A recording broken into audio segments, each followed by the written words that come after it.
제가 이제 주제가 음식과 영양이라는 특강을 갖고 원래 그 제목을 갖고 원래 강의를 하는데 여기 이제 여러분 비즈니스하고 좀 연관성을 있게끔 하기 위해서 유전체 영양유전체 학에 대한 시대가 열린다 뭐 이런 주제를 갖고 좀 말씀을 드리려고 합니다. 제가 하고 있는 일을 좀 소개해드리면 제가 미국에서 2000년도에 앞으로 우리나라에서도 환자들의 식이지도를 돕는 전문 인력들이 필요할 거다. 왜? 유럽이나 외국 같은 경우는 이미 많이 활성화되고 있었기 때문에 우리나라도 성인병에 시달리는 환자가 너무 많으니까 앞으로 우리나라에서도 굉장히 이런 전문 직업이 필요할 거야 해가지고 제가 미국에서 몇 개의 식이요법 프로그램을 가져왔어요. 그 중에 이제 하나가 여러분들 잘 아는 세븐데이 디탁스 미라클이라는 프로그램이에요. 그게 뭐냐면 7일 동안에 해독을 했더니 기적과 같은 일이 일어났어요. 뭐 이런 얘기예요. 그 다음 또 하나는 뭐냐면 Eat to Heal, 치유하기 위해서 먹는다라는 그런 식이요법 프로그램하고 아마 암환우들은 대부분 다 많이 알고 있는 거슴요법의 프로그램, 그 다음에 오아시스 병원의 거, 뭐 이렇게 해서 몇 개의 그 프로그램을 갖고 와서 왜 그런 자연의학을 하는 병원들이 이런 음식을 먹는가에 대한 걸 분석을 해서 한 1년 반 동안에 2,000명이 넘는 사람들한테 저희가 테스트를 했어요. 해독이라고 하는 건 이제 7일 동안 하는 거니까 굉장히 많은 사람들의 해독을 시키면서 굉장히 많은 결과물을 보면서 내가 깜짝 놀랐어요. 그래서 이 정도의 프로그램이면 협회를 만들어서 진행해도 되겠다 해가지고 우리나라의 이 비영리 사단법인 중에서 열린사회교육재단이라는 사단법인에다가 제가 이제 협회를 만들어가지고 그때는 푸드 컨설턴트라고 얘기하지 않고 식이요법 지도사라는 아주 직접적인 표현을 썼었어요. 그러다가 2012년도에 우리나라에 이제 국가기관에서 민간 자격도 좀 이렇게 검증을 해야 되겠다 해가지고 한국직업능력개발원이라는 걸 만들어서 검증 제도를 갖게 되면서 요법이라는 이름을 쓰게 되면 의료계하고 부딪힐 수 있으니까 이름을 좀 바꿨으면 좋겠다 해가지고 제가 푸드 컨설턴트, 음식을 통해서 영양을 공급하는 거라면 입으로 들어오는 모든 음식을 잘 컨설팅을 해서 그 사람한테 좋은 결과를 이끌어주는 역할을 하는 전문 인력을 양성을 하기 시작을 한 거예요. 그러다가 그러니까 저희 협회가 원래 하는 건 푸드 컨설턴트라는 식이요법을 컨설팅을 해주는 전문 인력을 양성하는 것이 저희 협회의 일이고 지금도 이제 환자들 개인뿐만 아니라 병원이나 뭐 기타 여러 기관들을 저희가 현재 컨설팅을 하고 있어요. 근데 제가 2017년, 18년 지나오면서 암 환자들의 연령이 자꾸 밑으로 내려오는 거예요. 그래가지고 20대 여성들이 자궁경부암이라든지 유방암이라든지 이런 걸 많이 걸리는 거 보면서 안타까워가지고 이게 환자들 식이지도를 돕는 것도 우리의 역할이지만 미리 아프지 않도록 예방하는 교육을 하는 것이, 그래서 계몽을 하는 것이 굉장히 중요하겠다 해가지고 제가 작년서부터는 계몽을 본격적으로 하기 시작을 했어요. 그래서 지금 유튜브에 보면 지소공, 지혜로운 소비자 공동체 뭐 이렇게 해가지고 이제 저희가 작년 말서부터 먹거리에 관련된 거 얘기도 해주고 레시피도 아예 공개하기로 했어요. 제가 왜 음식 레시피를 공개하게 됐냐면 해줘도 안 해먹어서 네. 이 가르쳐줘도 안 해먹기 때문에 아예 뿌려버리자 제가 이렇게 생각을 다 줘버리자, 다 줘서 사람들이 선택해가지고 본인이 해먹고 싶은 사람들은 도움을 받지 않겠나 해서 뿌리고 있는 중이에요. 그래서 계몽 쪽에 더 많은 시간을 쏟고 있는데 그래서 오늘 제가 여기서 강의하면서 여러분들한테 부탁하고 싶은 거는 제가 하고 하는 얘기나 오늘 여러분하고 나누려고 하는 정보가 공감이 되시면 계몽하는 데 함께 협력 좀 해줬으면 좋겠다라는 그러면 제가 여러분 도와드리도록 할게요. 그거를 좀 해줬으면 좋겠다라는 얘기고요. 자, 이런 역할은 독일이 우리 같은 식이요법을 컨설팅하는 전문 인력을 양성한 거가 국가에서 직접적으로 제도화시킨 게 독일이에요. 독일이 1980년대 말에 처음 제도화시켰고 호주하고 뉴질랜드가 전부 다 국가자격증이에요. 근데 이제 일본이나 미국 같은 경우는 의사들이 기득권을 놓기 싫어서 결국 의사들이 자연의학, 기능의학 이런 이름으로서 이제 진행을 하고 있고요. 우리나라도 그래서 2012년도, 13년도에 대한기능의학회라는 게 현대의학을 전공한 의사들 중심으로 해서 발족이 돼가지고 지금은 1,000명이 넘는 의사들이 기능의학 저희들과 같은 일을 하고 있고요. 근데 의사들이 음식을 컨설팅 못 해주잖아요. 그래서 지금은 이제 우리들한테 패스를 해요.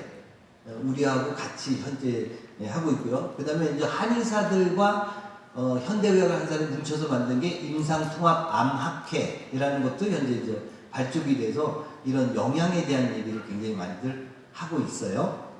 그러니까 이게 하나의 피할 수 없는 트렌드이기 때문에 뭐 이렇게 현재 가고 있다 그런 얘기고요.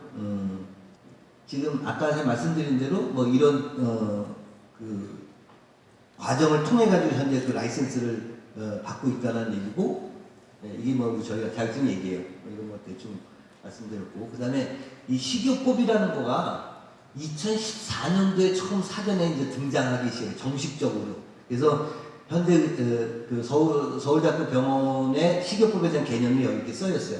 올바른 식생활을 통해서 질병 치료와 건강 유지에 도움이 되고자 하는 치료 방법이다. 아무래도 의사들이니까 치료라는 단어를 써요. 저희들은 치료한다라는 얘기를 하질 않아요. 그래서 저희 그 푸드 컨설턴트들 교육할 때 제가 가장 먼저 강조하는 얘기가 뭐냐면, 현대의학으로 치료하지 못한 걸 우리가 식이요법으로 치료했다 이런 소리는 해서는 절대로 안 됩니다라고 제가 먼저 얘기를 드려요. 음식을 먹지 못하면 우리는 도와줄 수 있는 게 하나도 없게 되는 거 아시죠? 우리 먹어야지 도와줄 수 있기 때문에 결국은 병을 만드는 것도 본인이고 병을 치유해내는 것도 본인이 하는 거예요. 자, 균형 잡힌 영양을 공급함으로써 질병의 개선 및 회복에 도움을 준다. 또 하나는 신속한 회복과 질병의 재발 방지 물론 예방을 통해서 완전한 건강을 유지하고자 함을 목적으로 한다. 이게 식이요법의 개념인데, 이거는 이제 병원에서 하는 얘기고요. 저는 쉽게 얘기하면 음식을 먹는 방법, 음식을 먹는다는 거는 배고픔을 때우기 위해서 먹는 것이 아니고 내가 중독된 입맛을 충족시키기 위해서 음식을 먹는 것이 아니라, 음식을 먹는 거는 영양을 공급하기 위해서 먹는 거다라는 것을 여러분들이 올바르게 인지했으면 좋겠어요. 그거를 어떻게 먹으면 영양을 내 몸에 넣어줄 수 있을까? 어떻게 먹느냐에 따라서 소화를 하느냐 못하느냐, 소화 흡수가 되느냐 안 되느냐는 굉장히 큰 차이가 있어요. 자, 우리가 음식점에 가게 되면 많이 나오는 반찬 중에서 미역 줄거리 데친 거 나와요. 그쵸? 어디다 찍어 먹어요? 초장에. 그러면 난 초장만 먹었다야. 네? 미역 줄거리는 내 위와 장의 운동력을 키워주는 데 굉장히 도움은 줬어. 그런데 나는 영양을 섭취한 거는 내 생각에는 아무래도 해초류 같은 경우는 미네랄이 굉장히 많을 것 같아. 그래서 많이 먹으면 도움이 될 거라고 생각하지만, 위와 장의 물리적인 영양소의 가치는 좋지만 화학적인 영양소는 하나도 얻지 못했다라는 그런 얘기예요. 그래서 미역이나 다시마 이런 건 푹 우려가지고 국물을 먹는 것이 훨씬 더 도움을 받을 수 있다. 그럼 건더기는 버리느냐? 아니요. 건더기 드세요. 뭐로? 위와 장의 운동력을 키워주는 목적으로서 먹는 건 좋은데 거기 안에 있는 영양이 흡수될 거라는 생각을 하지 말자는 거예요. 그러니까 무슨 얘기냐면, 우리는 시금치를 많이 먹으면 뽀빠이가 되는데 시금치가 분해돼서 흡수가 되지 않으면 나는 시금치 안에 있는 어떤 영양도 얻은 게 하나도 없어. 그래서 음식 식재료가 갖고 있는 영양을 섭취하기 위해서는 조리 방법이 바뀌지 않으면은 그 조리 방법을 내가 무엇을 얻고자 하느냐에 따라서 달라져야지 된다라는 걸. 아무도 이런 얘기 하는 사람 없어요. 오늘도 제가 식생활 비만관리소에서 교육을 하는데 많은 분들이, 선생님 현미 먹으면 좋죠. 많이 먹으면 살쪄요. 현미떡이 좋지 않아요? 많이 먹으면 살쪄요. 대한민국 사람들이 당뇨를 제일 많이 걸리게끔 이유 중에 하나가 식품이 떡이다. 떡. 그러니까 이게 굉장히 잘못 인식을 하고 있는 이유는 누가 가르쳐주는 사람이 없어서 그래요. 여러분 탓은 아니에요. 자, 그래서 우리가 요새는 식이요법도 친유전자성 식이요법이라고 표현을 해요. 자, 음식을 통해서 영양을 공급하는데 그 영양소가 어떻게 간에서 처리해서 그 사람 몸에서 쓰여지느냐는 유전적인 영향이 굉장히 크다는 얘기예요. 그래서 요새는 친유전자성 식이요법을 해야 된다. 그렇기 때문에 어쩔 수 없이 맞춤형 식이요법이 돼야지 그냥 너나 나나 다 먹으면 다 나. 이런 거 있죠. 간 질환자가 녹즙을 먹고 좋아졌어요. 난 녹즙 먹고 나았으니까 너도 녹즙을 먹어. 의사들은 굉장히 그 말을 싫어해요. 흘러려고 그러냐고. 그 이유가 뭐냐면 그 녹즙을 처리할 수 있는 간의 기능이 정상화되어 있느냐 안 되느냐에 따라서 굉장히 차이가 있어요. 술을 계속 먹었는데 나도 빨개는데 계속 먹을 때 늘어. 곧 간다. 그래서 식이요법은 절대적으로 맞춤형이 돼야 된다. 맞춤형이지 않으면 안 된다는 거예요. 자, 그래서 이 맞춤형 식이요법을 하기 위해서는 이런 학문적인 뒷배경이 있어야 된다는 거예요. 그래서 생태학, 인류가 지금까지 어떻게 진화되어 왔을까에 대한 것부터 시작을 해가지고 분자생물학, 영양유전책, 제가 오늘 저에게 좀 잠깐 드리려고 그래요.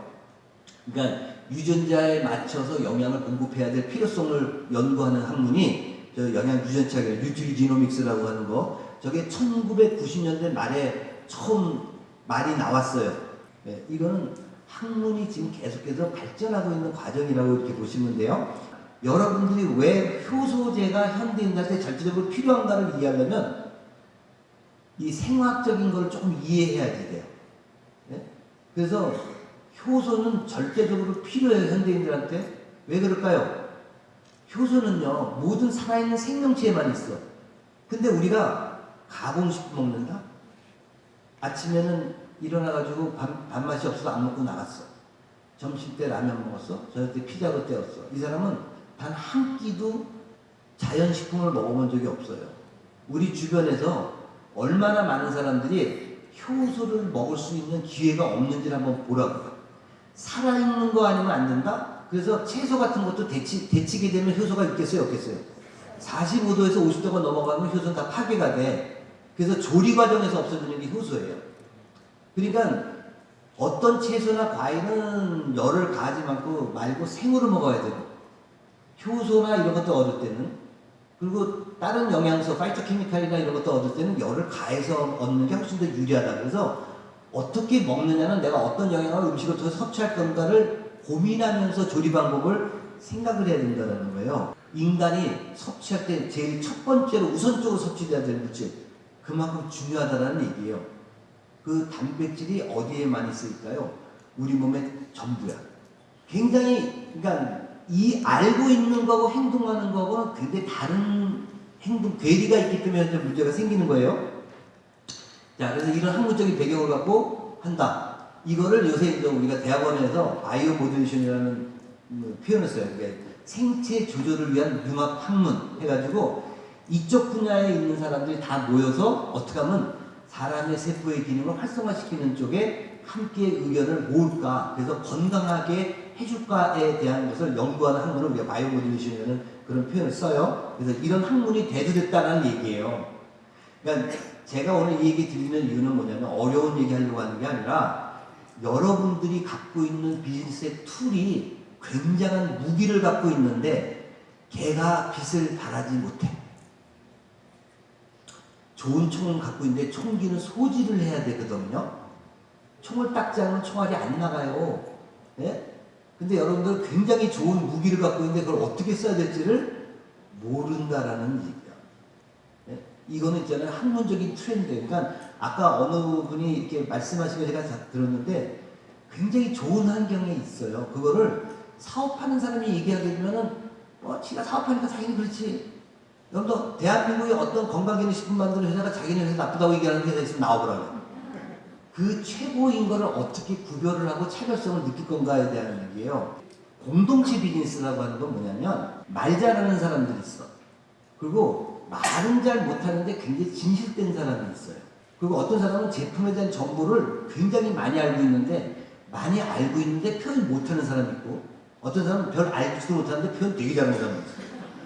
영화도 보지도 않는데 전봇대 있는 포스터 보고서 영화 본 사람보다 더 얘기 잘하는 사람들이 있어요. 그런 사람 능력이야, 개인적인 능력. 그런데 그런 사람들 뭉쳐 있잖아요. 가는 방향이 같은 방향을 가죠. 그러면은 리더들은 뭘 하냐면 각자의 자기 팀원들, 파트너들이 어떤 능력을 갖고 있는지를 갖고서 오케스트라의 지휘자 같이 이거를 전체가 하모니를 이룰 수 있게끔 해주면 되는 거예요. 그러니까 누구나가 다 공부를 다 해야 되는 게 아니라 나 공부에 관심 있어. 나 이런 거 공부하는 거 되게 좋아해. 그리고 나 이거 말하는 거 되게 좋아해. 이런 사람들 있죠. 그리고 여러분들 사업하는 사람이 전부 다 그렇지 않습니까? 이 열정, 이게 동기부여 이런 거 잘해야지 다 된다고 생각해요? 다 그렇지 않아요. 나는 되게 내성적인 사람이라서 그렇게 소리 못 질러 이러잖아요, 그렇죠? 서로 잘하는 자기의 달란트라는 게 있잖아요. 달란트가 그 달란트를 얼마큼 잘 하모니를 일으키느냐에 따라서 달라지기 때문에 굳이 이렇게 어려운 거를 다 같이 배울 필요는 없어요. 어떤 사람은 난 더 배우고 싶은 사람은 배우면 되는 거고, 아니면 그거를 도움을 받아서 같이 비즈니스를 하면 되는 거고. 그렇죠? 유전체 검사 여러분이 하는 게 아니잖아. 연구소에서 하지. 그렇죠? 여러분 결과지만 주면 그 결과지 갖고 어떻게 분석해서 어떻게 시기 지도를 하고 보조제를 어떻게 이 라인업을 해서 그 사람들한테 얘기를 해줄 것인가 이해할 수 있도록 그것만 하면 되잖아요. 그렇죠? 네. 이거는 하나의 트렌드예요. 트렌드. 그래서 여러분들이 하고 있는 일이 굉장히 앞서서 잘 진행되고 있다라는 얘기고요. 그러니까 이런 여기 DNA 나선형 구조에 뭐가 들어가 있어요? 풀 들어가 있잖아요. 풀. 이거 무슨 뜻이에요? 자연 음식이 중요해요라는 뜻이에요. 제발 자연 음식 좀 드셔야 됩니다. 라면 먹으면서 보조제 먹는 게 아니고요. 네? 김밥 먹으면서 보조제 먹는 게 아니고요. 햄버거 먹으면서 보조제 먹는 게 아니고요. 자연 음식을 먹으면서 보조제를 먹어야 돼요. 왜? 우리가 지금 현대사를 살아가면서 만들어진 모든 그 식물들이 과거 1950년대, 60년대 식물보다 영양소 함량이 다 떨어져 있어요. 그러니까 이거를 하루에 2.5에서 3kg 정도 먹지 않으면은 채소나 과일이 갖고 있는 생화학 물질들을 내가 얻기가 현실적으로 불가능하다는 얘기예요. 그러니까 이렇게 먹어도 불가능하니까 보조제를 통해서 보충을 해주자라는 거지, 난 보조제 먹으니까 라면 먹어도 돼 이런 뜻이 아니에요. 암이 발현되는 거는 두 가지 중에 하나예요. 암을 유발시키는 유전자가 활성화되던가 아니면 종약을 억제하는 유전자가 망가지던가. 지금까지 찾은 거가 암을 유발시키는 유전자가 40여 종이 넘어요. 좀 굉장히 빠른 속도로 늘어나고 있거든요.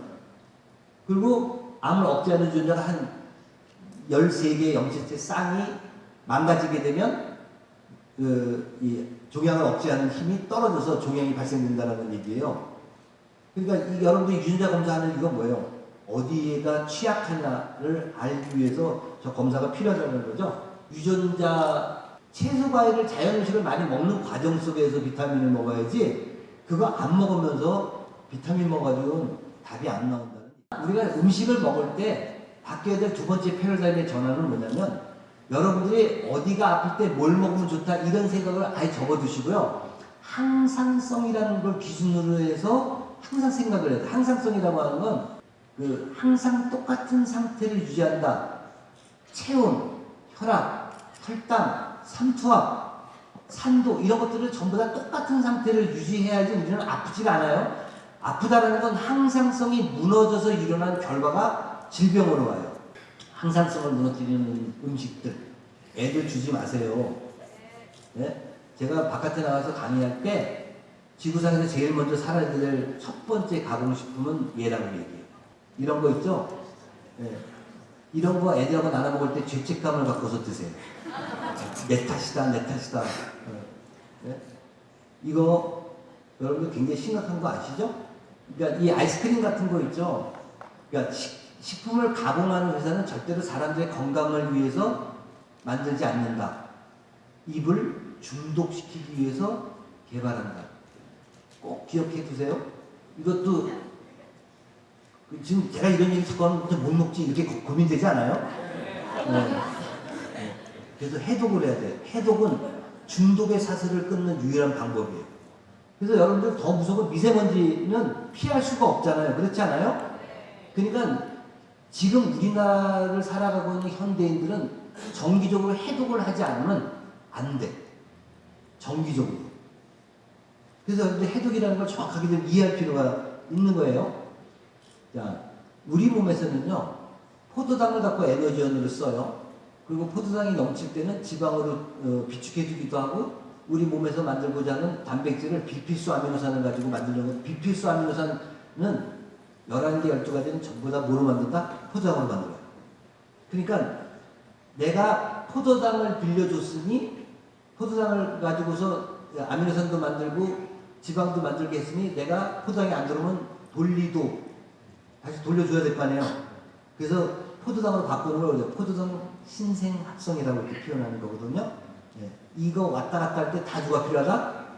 효소가 필요해요. 효소가 없으면 우리 몸에서 생학 반응이 아무것도 일어나지가 않아요. 그러니까 여러분들이 이거를 그냥 발효식품 팔아요, 효소식품 팔아요 이렇게 너무 허접하게 얘기하는 것 자체가 솔직히 얘기하면 자존심 상할 수 있는 거야.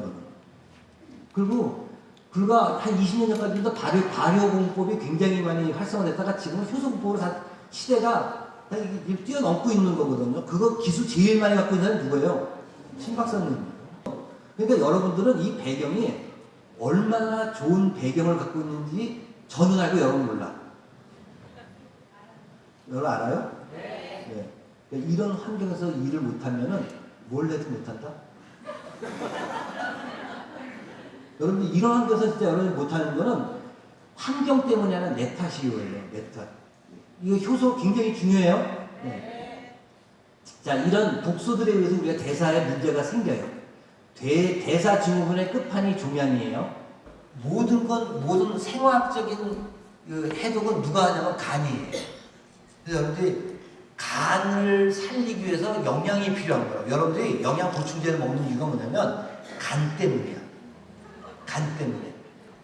자, 그 다음에 신장. 간이 망가지면 신장이에요. 네? 간하고 신장이 연결되어 있기 때문에 그래서 신장은 버리기 아까운 영양물질을 다시 재흡수하게끔 되어 있어요. 그래서 신장을 통해서 잘 배설이 되려고 하게 되면 물을 먹어야 돼. 물을 안 먹으면 해독하는데 어려움이 많아. 평상시 내 몸에서. 네? 그래서 여러분들 물을 먹을 때 왜 레몬물 먹으라는지 알아요? 레몬 안에 있는 리모닌이 하는 역할이 뭐냐면 첫 번째가 이뇨작용이에요. 그 다음에 간 1단계, 2단계 해독 기능을 활성화시켜주는 게 레몬이 갖고 있는 물질이 하는 거거든요. 왜 이뇨작용을 촉진시킬까요? 물 빨리 가르라. 물 얼마큼 먹냐면은 자기 몸무게 곱하기 33 먹는 거. 자기 몸무게 곱하기 33. 몸무게 곱하기 33 해서 미리리터를 쓰면 되는 거예요. 그래서 60kg를 기준으로 하기 때문에 2리터의 물을 먹으라고 1980이 나오니까 60 곱하기 33 하면 1980이잖아요. 그렇죠? 그래서 2리터의 물을 먹으라는 거예요. 저는 85kg니까 2.5kg, 5리터 정도 먹어야 돼요. 예? 그러니까 40kg 나가는 사람도 적게 먹어도 돼. 무조건 다 누구나 2리터 먹는 게 아니고 왜? 체액을 갈아야 되기 때문에 체액을 갈면서 수분을 통해 가지고 우리 그 간의 해독작용을 보게 되면 지용성독을 빨리 버리려고 수용화시키는 기능이 있어요. 수용화. 물에 섞을 수 있죠. 그걸 멀캡테이션이라고 하는데 수용화시켜가지고 버려야 돼. 왜? 대변을 통해서 지용성독을 버리려면 하루에 한 번밖에 못 버려. 근데 독이 오래 있으면 안 되니까 빨리 버려야 되겠지. 그래서 간에서 수용화시켜가지고 소변을 통해서 버리는 거예요. 소변이 하루에 몇 리터 나가는지 알아요? 1.5리터 나간다? 1.5리터? 평균적으로. 그러니까 채워야지. 내보내고 채우고. 그래서 신장이 그 기능을 해주는 거예요. 이제 소화기관. 저희가 식이지도 할 때 11개의 계통 중에서 어디를 제일 많이 째려보냐면 소화기계를 봐요. 먹지 못하면 우리가 해줄 수 있는 게 아무것도 없기 때문에. 그래서 환자들을 컨설팅할 때 제일 먼저 체크업을 하는 게 저 사람의 장의 점막이 얼마큼 손상되어 있는가, 궤양이 있는가 없는가 이런 것을 다 체크업을 하고 그래서 식이지도를 하는 거예요. 그냥 식이지도 하는 거예요. 많은 사람들은 암만 쳐다봐. 암 안 봐. 우리는 소화기계를 봐요. 소화기계가 영양을 공급받아야 종양을 억제할 수 있는 힘이 생겨요. 네? 항암제가 들어가야지 암을 억제할 거 아니에요. 그렇죠? 하루에 채소와 과일은 2.5에서 3kg 정도를 먹어야 되고 이거 실천할 수 있어요? 없어요? 힘들죠? 그래도 하려고 노력해야 돼. 힘드니까 보조제 먹고서 땡치려고 하지 마시라는 얘기예요. 네. 그 다음에 단백질 섭취하는 것도 여러분들 잘 공부해서 섭취를 해줘야 돼요. 우리가 습관이 운명을 결정한다는 거 많이 들어보셨어요. 그렇죠? 그래서 음식에 관련해서는 음식 영양에 대한 사고의 변화. 머리가 먼저 바뀌어야 돼. 먹거리에 대한 머리가 먼저 바뀌어야 되고 두 번째는 식생활 개선을 위한 새로운 행동, 반복된 식습관. 그래야지 신체적 건강과 재정적 건강과 노후의 행복한 노후를 가질 수 있다. 마치도록 하겠습니다.